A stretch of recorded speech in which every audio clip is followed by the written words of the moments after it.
అంటే వినడం గురించి అని కాదు నేను చెప్పేది, మామూలుగా ఒక మనిషి ఏ పని అంటే ఆర్గ్యూ చేస్తున్నాను అనుకోకుండా జస్ట్ మామూలుగా మాట్లాడడం. ఒక పని చేయాలనుకున్నప్పుడు మామూలుగా మనకి ఒక తలతో కంటే 2 తలలతో ఆలోచించమని ఒకటి. మళ్ళీ అదే సర్కుల్లో వెళ్తాను కాదనేది కాదు. ఇక్కడ ప్రాబ్లం ఏంటంటే 2 తలలు కాదు 100 తలలోనే నా తల బెటర్ అనుకుంటాడు కదా. నేను అలాగే అనుకుంటా. మేధావులు కాబట్టి మీరు అనుకోవడంలో తప్పలేదండి. అందరూ ఒప్పుకున్నారు కదా. 10 ఆటల్లో 7 ఫ్లాప్ అవుతాయని చెప్పాను నా డెసిషన్స్. ఫెయిల్ అయ్యే వాళ్ళు ఉన్నారు కదా, ఉండొచ్చు.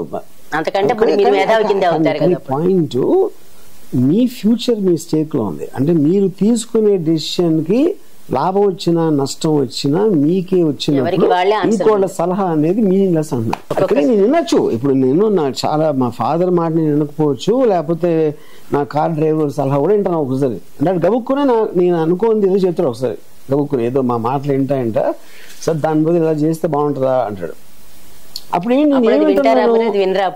కాదు నచ్చితే అదే నేను అనేది కూడా అదే నచ్చితే అది ఎవరు చేయరు, అందరూ చేయరు. నచ్చదు కొంతమందికి, ఒకళ్ళ మాట చెప్పడం నచ్చదు అసలు. అది తప్పండి. ఎందుకంటే వాడు వినలేదంటే నచ్చలేదని అర్థం కదా. నచ్చినప్పుడు ఎందుకు చేయడానికి. ఇప్పుడు మీరు కూడా ఒకసారి అన్నారు మనకి నచ్చిన మాట అవతల వాళ్ళు చెప్తేనే మనకి నచ్చుతుంది సాధారణంగా. కాదు నచ్చిన మాట కదా, ఎగ్రీ అవరు. నాకు వినోద్ చోప్రా ఒక కథ చెప్పారు.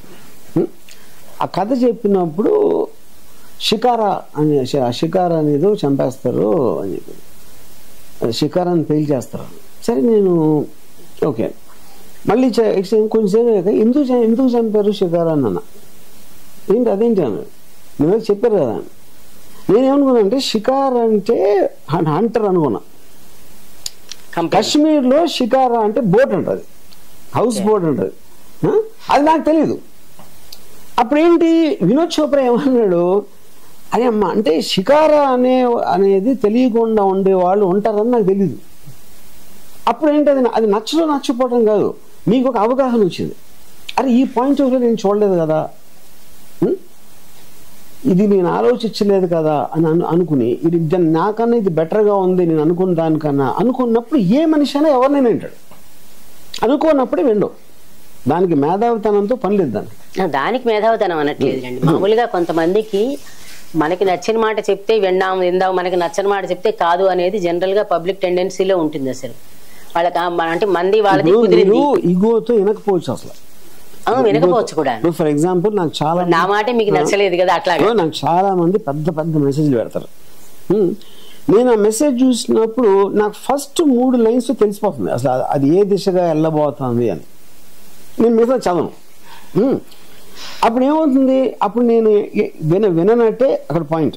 నిజంగా నేను ఎండ్ వరకే వెళ్తే ఏదైనా ఉందేమో, కానీ నా దగ్గర టైం లేదు. నాకు వచ్చే అన్ని 100 మెసేజ్ల్లో ప్రతి దానిని అనలైజ్ చేసి చూసుకునే దానికి అంత టైం లేదు. కాబట్టి నేను ఆ ఛాన్స్ తీసుకుంటాను. ఒక మంచి సలహా ఉన్నా సరే నాకు టైం లేక వదిలేస్తున్నాను. అంటే అది అందరికీ చెల్లదులేండి, మీకు చెల్లుతుంది అది వేరుగా. అంత బిజీగా ఎవరు వర్క్ పెట్టుకోవటం లేదుగా ఎవరు. మళ్ళీ మనం బిజీగా ఎంగేజ్ చేసుకుంటే మీరు అన్నది కరెక్ట్. అది బిజీగా ఎంగేజ్ చేసుకున్నప్పుడు హాయిగా చూస్తూ చదువుకుంటూ ఉంటారు. ఇప్పుడు నేను ఎందుకు ఇవన్నీ అడుగుతున్నానంటే, అంటే మళ్ళీ వరము శాపం అనే పదం దగ్గరికి వస్తాను. దాని మీద ఎక్కువ డిస్కస్ చేయాలనుకున్నది. ఇప్పుడు కథల్లో ఉన్నది నిజమో కాదో పక్కన పెడదాం. మనకి ఇన్ని ప్రూఫ్లుగా చూపిస్తున్నారు. భస్మాసురుడు లాంటి వాడికి వరం ఇస్తే మనకి శాపంగా పరిణమించడం, అవి దాన్ని తీసుకుని మన లైఫ్ లో అప్లై చేసుకోవడానికి పనికిరామంటారు అసలు అవేవిని. నేను కాంటెంట్ ఒక ఎగ్జాంపుల్ చెప్తాను. మీరు చెప్పిన దానికి అన్వయిస్తుందేమో చూడండి. నేను నన్ను ఒక ఇంటర్వ్యూలో ఏం అడిగారంటే, మీరు తీసిన వరస్ట్ సినిమా ఏది అని అడిగాడు ఒకడు. నేను ఒక సినిమా పేరు చెప్పాను.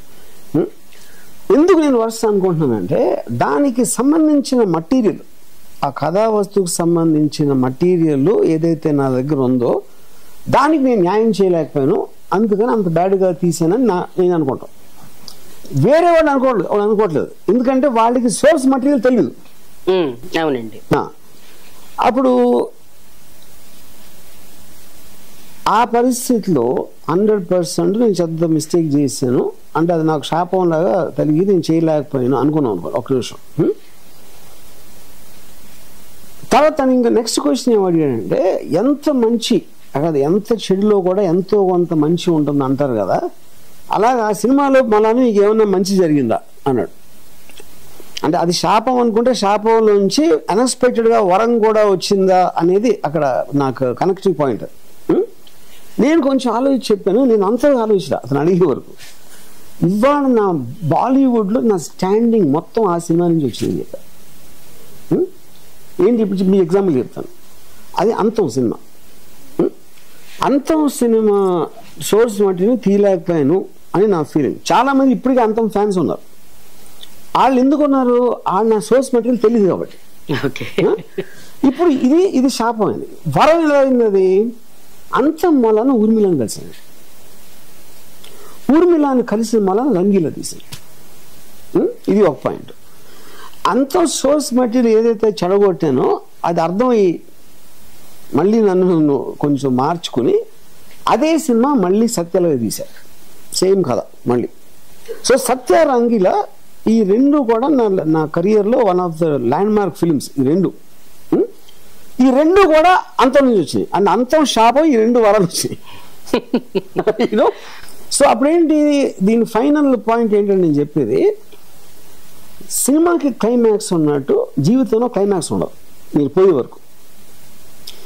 వరకు మీరు డెసిషన్స్ తీసుకుంటానే ఉన్నారనుకోండి, కొన్ని వరాలు అవుతాయి, కొన్ని శాపాలు అవుతాయి. దానికి మూలం ఏంటంటే డెసిషన్. ఆ డెసిషన్ ఏ బేసిస్ మీద మీరు తీసుకుంటున్నారు అనే ఫ్యాక్టర్స్ కంట్రోల్ చేయడం అనేది చాలా కష్టం ఉంటుంది. మనం అనుకుంటాం కరెక్ట్ డెసిషన్ అనుకుంటాం. నేను ఇప్పుడు మా ఫాదర్ మాట ఉంటే అయినా కెరీర్ ఉండేది కాదు కదా. అది నేను చెప్పేది. మా ఫాదర్ చాలా intelligent person and most respected person. ఆయన ఎందుకో ఫీల్ అయ్యారు ఆ టైంలో. ఫర్ సమ్ రీజన్ ఆయన ఫీల్ అయ్యారు. అంటే ఆయన ఫిలిం ఫీల్డ్ చూసిన మీదట భయపడదు. ఏదో వాట్ ఎవర్ ఏదో ఒకటి